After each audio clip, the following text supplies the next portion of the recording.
Hey guys, welcome back to my channel. Hopefully this camera stays focused this time, unlike the last time I was sitting on this couch talking about overtime, comp time, and busy season, and it was focused on this tapestry the whole time. So anyways, welcome back to my channel. I have been asked several times throughout the last several months about how I stay positive during lots of stress and the CPA exam, and I've kind of disregarded that video idea because I feel like I'm not positive enough to share a video of that. So it's kind of a compliment that you guys think I'm so uplifting when I don't see myself as that way all the time. So yeah, I've been studying all morning. It is Saturday. I had plans with Twin today. He was gonna come pick me up. We were gonna go buy a TV with my credit card so I can get travel points, and he didn't show up at 8 o'clock when he said he was gonna be here. He hasn't texted me back. His phone is not dead. I've called him several times.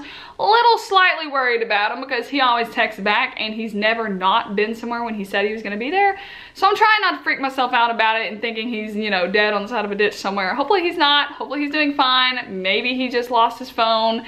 That's what I'm gonna go with right now. So I'm making a video kind of distract myself from freaking out. It's been 5 hours since he was supposed to pick me up and he still has not came. But anywho. Also, yeah, totally wearing my Tennessee Vols hat because Tennessee's #1 in the nation for basketball. So proud of my boys, doing great. Anyways, so staying positive during stressful situations, during work, CPA exam, whatnot. Really, it's kind of a simple answer as far as how I stay uplifted and motivated and up during stressful times. I pray a lot. I am a Christian. For the majority of my life, I have been walking with the Lord, so I have not had to be by myself in any situation. He is always with me. He always comforts me. So anytime I'm feeling really down or stressed, you know, I pray and I instantly feel better, like within seconds. It's just so comforting to have a father that looks over me, to provide for me when I'm feeling down or stressed. And for several of you that don't have that, or that you're not believers or whatnot, you probably don't want to have to hear that because it's probably a foreign concept that you're thinking, okay, she says some abracadabra with her eyes closed and then she feels better. If you know, you know. It's, you know, such a great feeling. So that is this simple reason how I stay calm in stressful situations. Also, just my personality in general, I kind of laugh off everything. That's my mechanism in any kind of emotional state: anger, frustration, stress, happiness, sadness, awkwardness. I just laugh my way through it. Now, when I am frustrated, like really frustrated, I immediately start crying. And there's no way I can control that. It just happens. So I'll be in a serious argument with somebody, immediately just start crying, and then my entire argument is invalid because I can't keep my emotions intact. And that sucks so bad. My tear ducts just do their own thing. Tear ducts.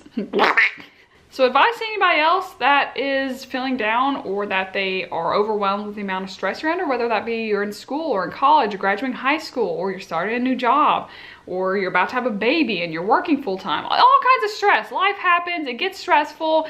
The biggest thing I try to do is take myself away from that situation, look from a bird's eye view of what I'm going through, and realize no matter what it is, it's not that big of a deal. Now, obviously there are terrible things that can happen, you know, like my friend last week, he lost his mom. That was his absolute best friend. She had died from cancer, and I talked to him about it, and he's optimistic as far as, you know, there's a reason for everything, and he is a believer, so he's just satisfied knowing that he is following what God wants him to do. So it's just meant to happen. And that's really hard to understand. When terrible things happen, you're like, why is this happening? But if you take yourself away from that, if you remove yourself from the situation and look on it and realize it's not that big of a deal, that helps me as far as like work stress or my studying stress. Like, this CPA exam is only an exam. It's only a test. Now, yes, it has taken over my life for over a year now. It has absolutely consumed me to my core. I'm kind of embarrassed by how much I have dedicated to this exam, especially at the beginning, because I would work 37.5 hours a week and I studied about 30 hours a week every single week. I didn't make any friends when I was in Nashville. All I did was study, and I hate that so much, especially because I didn't pass a single exam when I was living in Nashville. So, entire year over there, didn't pass an exam, but studied my brains out, didn't have a life. It was pretty miserable. So that is also why I tried to do social things here in Knoxville, and I'm really enjoying my life. I'm very happy right now with how things are going. I'm very blessed. But I think part of that too is just reminding myself this is only an exam. It is not the end of the world. Even when I failed it several times, that was extremely frustrating. The amount of hours I put in, and I watch people who barely study and pass, and it just kills me because I'm like, that's not fair. But everything happens for a reason. I think you grow through your struggles. Also, with my YouTube channel, I feel led to share the complete honest truth of what I'm going through with this exam, with life, with auditing, with working.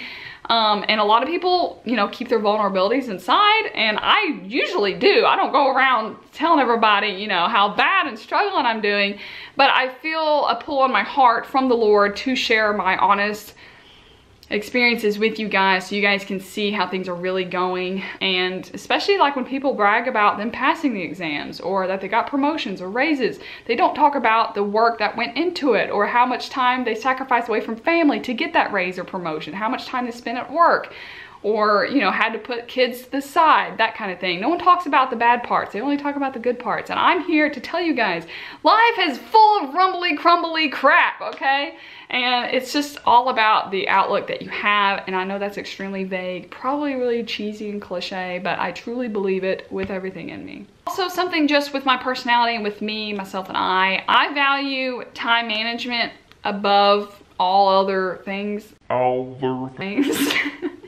And that is a double-edged sword. Yes, I get a ton done every single day. I try to be as productive as I can every single day. Every waking minute, I try to be productive with it. And that doesn't necessarily mean I'm gonna study all day and go straight to bed, but even when I'm relaxing, like let's say I studied for a while and I take an hour-long break, I am productive in that I'm relaxing and I'm letting myself do that. But as soon as that hour is up, I get back into doing whatever, whether it's running errands. Like last week, my power went out for 2 hours. I was in the middle of a progress test when I was studying, so it completely restarted from the beginning. And I was kind of frustrated because I was like, I'm almost done with the progress test. So I decided to run errands. I ran to the post office, I ran to the bank, I came back, the power was still off, so I decided to cook a meal, and then the power came on. So I like made the most out of that time, and I didn't know when the power was gonna come back on. It's not always good to be time conscientious, whatever that word is, conscientious. Conscientious. Words are hard. Because of the stress that I put on myself with time management, and it's kind of laughable. Like every night before I go to bed, I go over in my head everything I got done and everything I didn't get done. Usually my didn't get done list is very short, but sometimes it's long. And like today, I was supposed to be studying right now, and here I'm making a video because I'm stressing about twin. It's hard too because I can't just let myself watch a movie, or I can't just let myself take a nap. Like I haven't taken a nap in a couple months. I love naps, but I can't physically sleep during the day when I could be studying or getting stuff done or going to the grocery store, or hanging out with friends. And family time and friend time, I have prioritized higher than I usually do, just because I want to have friends when I get done with this exam. And I want, you know, family time is always important. That's not gonna be there forever, you know, time is very limited. So that's just my own personal time management is key. I try to be as productive as I can, take advantage of every minute in the entire day. That's just kind of, it's in my blood. My dad is also that way, and it's very hereditary. So we're both the same person in that sense. And I think it works for both of us for the most part, but we also both stress about wasting time. Like that is like the worst thing ever, is to waste time. I was literally out of focus like the last several minutes. This camera so helped me. I need to be looking at the screen more, make sure I'm in focus. But I hate doing that because I hate watching YouTubers who are looking at their screen.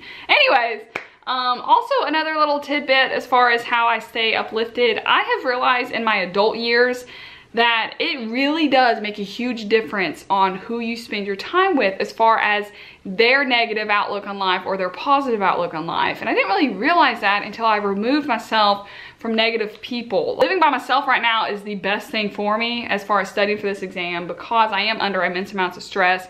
It's kind of just become second nature now. Like I feel like I'm doing well with the stress because I'm so used to it. It's been over a year of literally pulling my hair out. So you don't really realize how negative people are until you take yourself away from them for a while. Now, if you're married to a negative person, you probably can't be like, okay, honey, we're gonna take a break because I'm trying to have this positive outlook on life.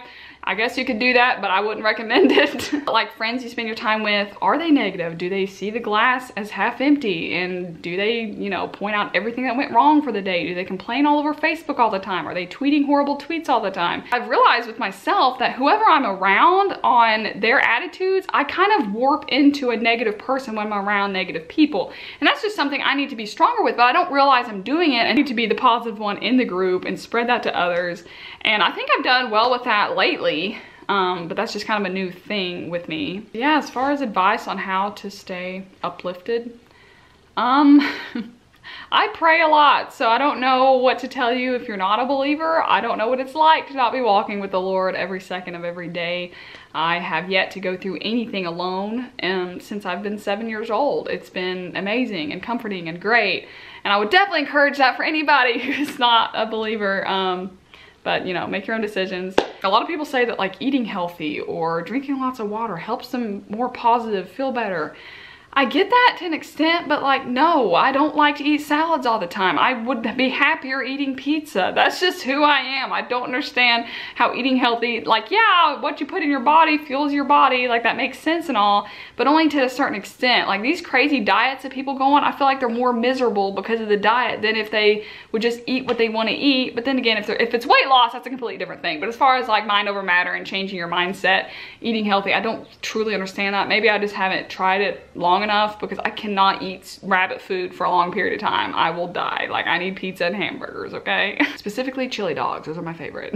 Sonic chili dog, I might get one here in a few minutes. So yeah, hopefully you enjoyed this video and you got something out of it, because that's kind of the intent and purpose. You guys may not like my answer of all I do is pray, but if you know, you know. The Lord loves you and he's there for you every second, every challenge. Trust me, I know, I can vouch for that.